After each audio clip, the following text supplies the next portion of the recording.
Doctor Jayaprasad, ഇത് ഈയൊരു development നമ്മൾ പ്രതീക്ഷിച്ചതാണോ എന്നറിയില്ല. ഇതിൻ്റെ ഞാനിപ്പോൾ വെറുതെ എക്സ്പോസ്റ്റ് ഒന്ന് നോക്കുമ്പോൾ ഒരല്പം ട്വിസ്റ്റ് ചെയ്തതാണോ അതെന്നറിയില്ല, എൻ്റെ യാഥാർത്ഥ്യം അറിയില്ല. എങ്കിൽ പോലും ഒരു വീഡിയോ കാണിച്ചിട്ട് അതിൽ ഈ SCO സമ്മിറ്റിൽ പാകിസ്ഥാൻ പ്രധാനമന്ത്രിയെ ഏറെക്കുറെ അവഗണിച്ച് ഹസ്തദാനമൊന്നും കൊടുക്കാതെ മുന്നോട്ട് പോകുന്ന ചൈനീസ് പ്രസിഡൻറ്റിനെയാണ് ആ വീഡിയോയിൽ കാണുന്നത്.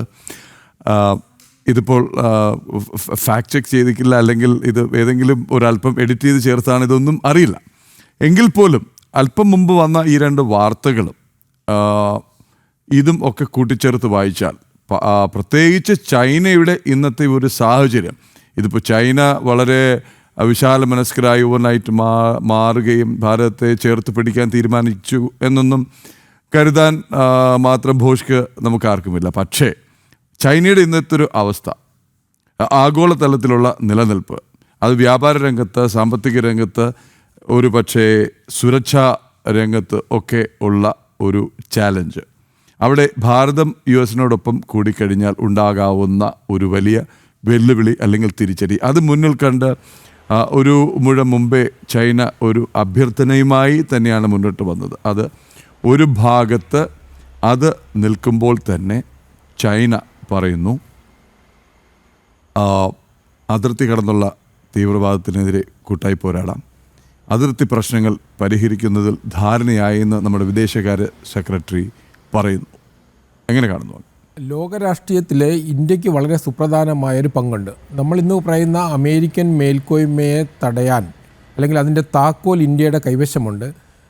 കഴിഞ്ഞ കുറേ വർഷങ്ങളായിട്ട് ഇന്ത്യയുടെ ഒരു സോഫ്റ്റ് ആയിട്ടുള്ളൊരു സമീപനമാണ് ബ്രിക്സിലും SCOയിലും നമ്മൾ കണ്ടത്. അപ്പം അതായത് ലോക സമ്പദ് വ്യവസ്ഥയുടെ ഏതാണ്ട് 32%, അതുപോലെ 28 ട്രില്യൺ എക്കോണമിയാണ് ബ്രിക്സ് രാജ്യങ്ങൾ, 10 അംഗ ബ്രിക്സ് രാജ്യങ്ങൾക്കുള്ളത്. അപ്പം ബ്രിക്സ് രാജ്യങ്ങളിൽ ഇന്ത്യ ഒഴിച്ചുള്ള പ്രധാനമായിട്ടും ചൈനയും റഷ്യയും ബ്രിക്സ് കറൻസി ആയിട്ട് മുന്നോട്ട് വന്നപ്പോൾ ഇന്ത്യയാണത് ബ്ലോക്ക് ചെയ്തത്. അപ്പോൾ നാളെ അത് ഓപ്പൺ ചെയ്യുകയാണെങ്കിൽ, ഇന്ത്യയുടെ പിന്തുണയുണ്ടെങ്കിൽ, അത് ബ്രിക്സ് കറൻസി വരികയാണെങ്കിൽ ഡോളറിനുള്ള ഏറ്റവും വലിയ മറുപടിയായി അത് മാറും. ലോക സമ്പദ് വ്യവസ്ഥയെ തന്നെ ആ തരത്തിലൊരു പുതിയ മാറ്റം, വിപ്ലവകരമായ മാറ്റം വരുത്താൻ ഇന്ത്യക്ക് കഴിയും. ഇന്ത്യയുടെ മനംമാറ്റം മാത്രം. നമ്മുടെ പ്രധാനമന്ത്രി, എനിക്ക് തോന്നുന്നു, അമേരിക്ക നിലപാടുകൾ തിരുത്തിയില്ലെങ്കിൽ തീർച്ചയായിട്ടും നമ്മുടെ രാജ്യം ആ തരത്തിലേക്ക് പോകാൻ നിർബന്ധിതമാകും. അതുപോലെ തന്നെയാണ് SCO എന്ന് പറയുന്നത്. ഇത് രണ്ടും നമ്മൾ ശ്രദ്ധിക്കേണ്ടത്, അമേരിക്കയും അമേരിക്കൻ കൺട്രോൾ ചെയ്യുന്ന യൂറോപ്പിനും ബാഹ്യമായിട്ടുള്ള രണ്ട് ലോക ക്രമീകരണങ്ങളാണ്. പ്രധാനമായും നോൺ പൊളിറ്റിക്കൽ ഫോറമാണ്. അതായത് സാമ്പത്തിക നയങ്ങളും ട്രേഡുമായിട്ട് ബന്ധപ്പെട്ട കാര്യങ്ങളും അതുപോലെയുള്ള വിഷയങ്ങളാണ് പ്രധാനമായിട്ടും ഇതിൻ്റെ ചർച്ചകളിൽ വരുന്നത്. അപ്പോൾ ഇത് ഈ ലോക സമ്പദ് വ്യവസ്ഥയുടെ 1/3 പങ്കാളിത്തമുള്ള ഈ രാജ്യങ്ങൾ, ജനസംഖ്യയുടെ 45%, ലോക രാജ്യങ്ങളുടെ വിസ്തീർണത്തിൽ ഏതാണ്ട് 25% വരും.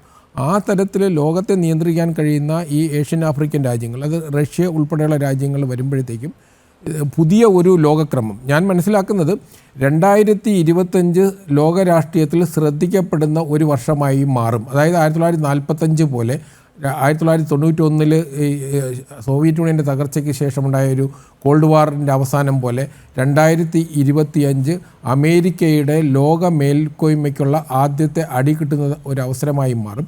ഇപ്പോൾ തന്നെ നമുക്ക് ലോക മാധ്യമങ്ങളെല്ലാം തന്നെ അമേരിക്കയെ അപലപിക്കാത്ത മിക്കവാറും എല്ലാ മാധ്യമങ്ങളും അമേരിക്കയുടെ നിലപാടുകൾ, 100 രാജ്യങ്ങൾക്കാണ് അമേരിക്ക അനാവശ്യമായ ചുങ്കം ഏർപ്പെടുത്തിയത് ട്രംപ്. ഇപ്പോൾ അമേരിക്കയിൽ തന്നെ ഫെഡറൽ കോർട്ട് അതിനെതിരായ വിധി വന്നിട്ടുണ്ട്. അവിടുത്തെ പൊതുജനാഭിപ്രായം അതിനെതിരായിട്ടാണ്, ലോക പൊതുജനാഭിപ്രായം എതിരാണ്. കാരണം ലോകത്തിൻ്റെ സമ്പദ് വ്യവസ്ഥയെ തകർക്കുന്നതിന് വേണ്ടിയിട്ടുള്ളൊരു തരത്തിലുള്ള ഒരു ബോംബിടുന്നത് പോലെയാണ് അദ്ദേഹത്തിൻ്റെ ഈ ടാരിഫ് വാർ എന്ന് പറയുന്നത്.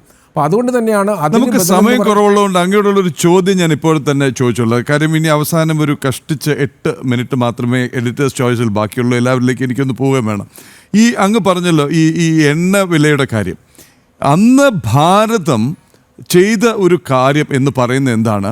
യൂറോപ്യൻ യൂണിയന് എണ്ണ വേണം, US-ന് എണ്ണ വേണം, ലോകത്തിനെമ്പാടും എണ്ണ വേണം. അത് റഷ്യ ഭാരതത്തിന് തരാൻ തയ്യാർ.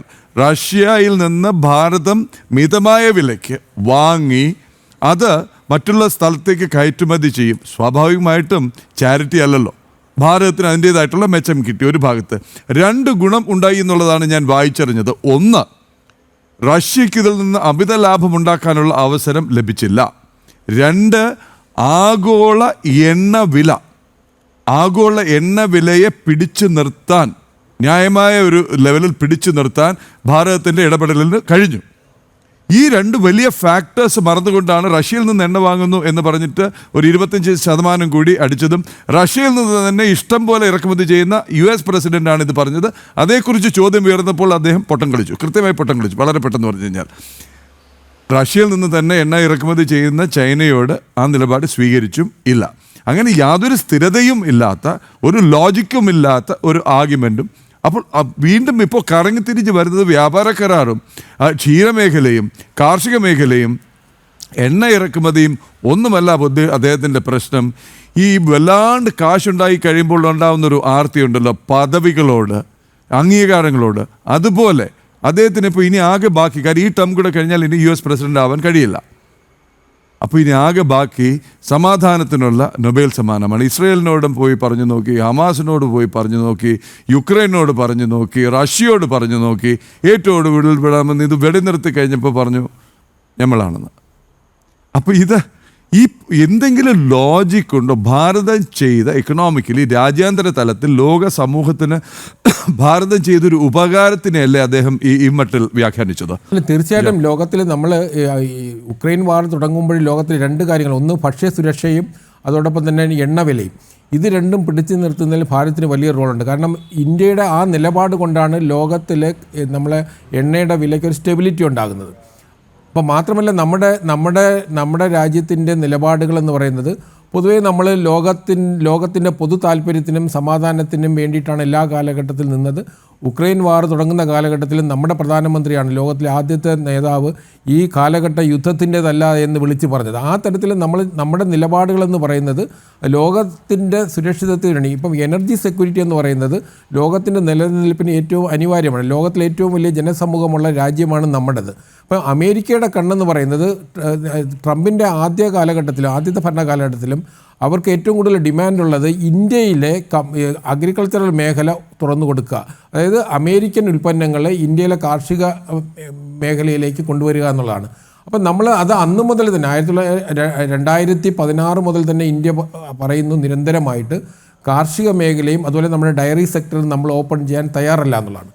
അദ്ദേഹത്തെ സംബന്ധിച്ചിടത്തോളം നമ്മുടെ ഓപ്പറേഷൻ സിന്ദൂർ കഴിഞ്ഞതിന് ശേഷമുള്ള ഒരു ഈഗോ വിഷയമുണ്ടായി. കാരണം നമ്മൾ റഷ്യയിൽ നിന്ന് ഇറക്കുമതി ചെയ്യാനൊരു വിഷയം എന്ന് പറയുന്നത് ഒരിക്കലും നമുക്ക് അംഗീകരിക്കാൻ കഴിയില്ല. അങ്ങനെയാണെങ്കിൽ ചൈനയോട് എന്ത് നിലപാടാണ് എടുക്കേണ്ടത്? മറ്റ് പല ലോകരാജ്യങ്ങളോടുള്ള സമീപനം എന്താണ്? മാത്രമല്ല നമ്മൾ എണ്ണ മാത്രമല്ലല്ലോ ഇറക്കുമതി ചെയ്യുന്ന, ഏറ്റവും കൂടുതൽ ഡിഫൻസ് എക്യുപ്മെൻറ്റ്സ് അവിടെ നിന്നല്ലേ ഏറ്റവും വലിയ രാജ്യം. ഇപ്പം മറ്റ് പല രാജ്യങ്ങളിലും 35-40% ഡിഫൻസ് എക്യുപ്മെൻറ്റ്സ് നമ്മൾ റഷ്യയിൽ നിന്നല്ലേ ഇറക്കുമതി ചെയ്യുന്നത്. അപ്പോൾ ആ തരത്തിൽ വരുമ്പോഴത്തേക്കും ആ പറയുന്ന വാദങ്ങൾക്ക് നമുക്ക് അംഗീകരിക്കാൻ കഴിയില്ല. അതാണ് ഞാൻ പറഞ്ഞത്, അമേരിക്കയുടെ പൊതുജനാഭിപ്രായം ട്രംപിൻ്റെ നിലപാടിനോടല്ല. പക്ഷേ ട്രംപ് അവിടുത്തെ എക്കോണമിയെ സംരക്ഷിക്കാനെന്നുള്ള നിലപാടിലാണ് ഈ ഒരു ടാരിഫ് വാർ എന്നുള്ള തരത്തിലേക്ക് മുന്നോട്ട് വന്നത്. അത് അവിടെ തന്നെ വലിയൊരു വിലവർധന വിലയിലേക്കായിരിക്കും വരുന്നത്. കാരണം ബ്രസീൽ ഒരു ഭാഗത്ത് കാനഡയെ ശത്രുവാക്കുന്നു, ബ്രസീലിനെ, അതായത് അമേരിക്കയുടെ ഏതാണ്ട് തൊട്ട് കിടക്കുന്ന രാജ്യമാണല്ലോ കാനഡ. ബ്രസീലും ഒരു അയൽ രാജ്യം, വളരെ ക്ലോസ് ആയിട്ട് അയൽ രാജ്യമാണ്. ലാറ്റിൻ അമേരിക്ക ഏറ്റവും വലിയ രാജ്യമാണ്. അപ്പോൾ അതുകൊണ്ട് ബ്രസീലും ഇന്ത്യയും, ഇപ്പോൾ ഇതിൽ നമ്മൾ പറയേണ്ട കാര്യം, നമ്മൾ ഇന്ത്യയും കാനഡയും തമ്മിൽ നമ്മളിവിടെ എടുത്തു പറയേണ്ട ഒരു വിഷയം എന്ന് വെച്ചാൽ ഇന്ത്യയും കാനഡയും തമ്മിൽ ഇതുവരെ ഉണ്ടായിരുന്ന ശത്രുത മാറിയതിന് ശേഷം പുതിയ ഒരു സൗഹൃദത്തിലേക്ക് തുടക്കം കുറിച്ചിരിക്കുകയാണ്. നമ്മൾ പരസ്പരം അംബാസഡർമാരെ നിയമിച്ചിരിക്കുന്നു, ഹൈക്കമ്മീഷണർമാരെ നിയമിച്ചുകൊണ്ട്. ആ തരത്തിൽ ഇന്ത്യക്ക് 2 വിഷയങ്ങളാണ് നമ്മൾ ഏറ്റവും വലിയ പ്രശ്നമായിട്ട് വന്നത്. ഒന്ന്, നരേന്ദ്രമോദിയുടെ മുന്നിൽ വന്നതാണ് ഇന്ത്യ കാനഡ റിലേഷൻസ്. നമ്മുടെ ലക്ഷക്കണക്കിന് കുട്ടികൾ അവിടെ പോയി പഠിക്കുകയും ജോലി ചെയ്യുകയും ചെയ്യുന്നതാണ്. അപ്പോൾ അത് തിരിച്ച് പുതിയ പാതയിലേക്ക് വരാൻ പോകുന്നത്. അവിടെ നമ്മൾ അതുകൊണ്ട് ഈ SCO മാത്രമല്ല, ഈ 2025 ലോക ചരിത്രത്തിൽ ഇന്ത്യയുടെ വർഷമായിട്ട് കണക്കാക്കപ്പെടും. അത് ഏഷ്യയുടെയും വർഷമായിട്ട് കണക്കാക്കപ്പെടും. അത് ലോക സമാധാനത്തിനും അമേരിക്കയുടെ ഡോമിനൻസിനും, ലോക സമാധാനത്തിന് നമ്മുടെ സംഭാവന ഒരു ഭാഗത്ത്, അതുപോലെ തന്നെ അമേരിക്കൻ ഡോമിനൻസിനെ തടയാനുള്ള താക്കോൽ നമ്മുടെ കയ്യിലാണ്. ഞാൻ നേരത്തെ സൂചിപ്പിച്ചതുപോലെ ഡോളറിന് ബദലായിട്ടുള്ള ബ്രിക്സ് കറൻസി ഇന്ത്യ കൂടെ സപ്പോർട്ട് ചെയ്ത് കഴിഞ്ഞാൽ, നിലവിൽ വന്നു കഴിഞ്ഞാൽ നമുക്ക് അമേരിക്കയെ ചങ്ങലയ്ക്ക് തന്നെ ഇടാൻ കഴിയുന്ന ഒരു സാഹചര്യം ഉണ്ടാവും.